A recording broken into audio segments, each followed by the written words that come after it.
অবশ্যই ওলিয়া উলিয়াদের কবর জিয়ারত করবেন, কিন্তু মৃত ব্যক্তি আপনার কল্যাণ করতে পারবে?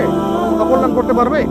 হ্যাঁ, তারা আল্লাহর কাছে সুপারিশ করতে পারবে আল্লাহ পাক যখন তাদেরকে অনুমতি দিবেন। তারপরে আল্লাহ পাক যখন অনুমতি দিবেন তখন নবী সাল্লাল্লাহু আলাইহি ওয়াসাল্লাম সুপারিশ করবেন, ওলিয়া উলিয়াগণ করবেন, আলেম ওলামা করবেন, শহীদগণ করবেন, হাফেজে কোরআন করবেন, অনেকেই করবেন। আল্লাহ পাক আমাদের তাকদীরে এইসব সুপারিশ নসিব করুন বলি না আমি। মুসলিমরা আজকে শিরক করছে অনেক ক্ষেত্রেই। দেখবেন হাতে একটা যে বালা পড়ে আছে, খুলে না। কেন খোলেন না ভাই?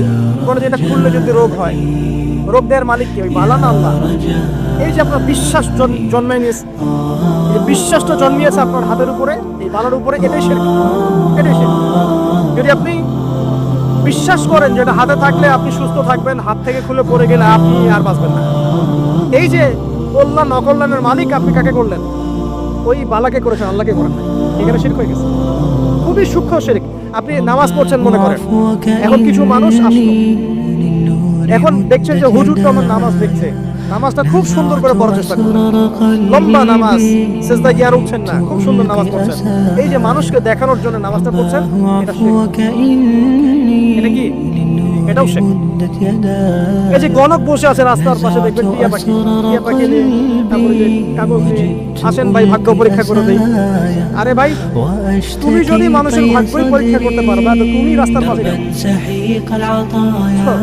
তোমার ভাগ্য কেউ পরীক্ষা করেনি কখনো? এতটুকু কমন সেন্স আমাদের নাই। ও যদি আমার ভালো মন্দ করতে পারে, ভবিষ্যৎ বলতে পারে, তাহলে ও রাস্তার পাশে বসে আছে। ওর তো প্রাইম মিনিস্টার হওয়ার কথা, ইলেকশন করার কথা। দেখেন এই যে ওখানে গিয়ে আমরা কি করি? ভাই আমার ভাই আমার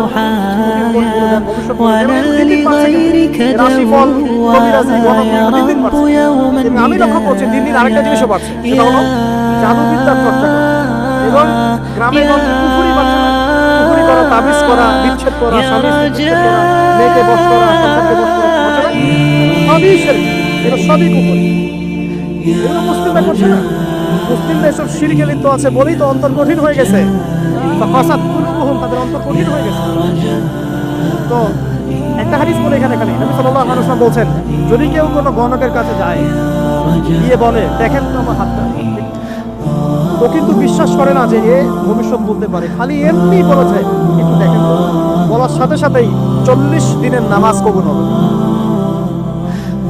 আর যদি তার বলা কথায় বিশ্বাস করে যে হ্যাঁ তোমার ভবিষ্যৎ খুব ভালো, তুমি চাকরি পাবা, এটা করবা সেটা করবা, এবং সে বিশ্বাস করলো হ্যাঁ এটাই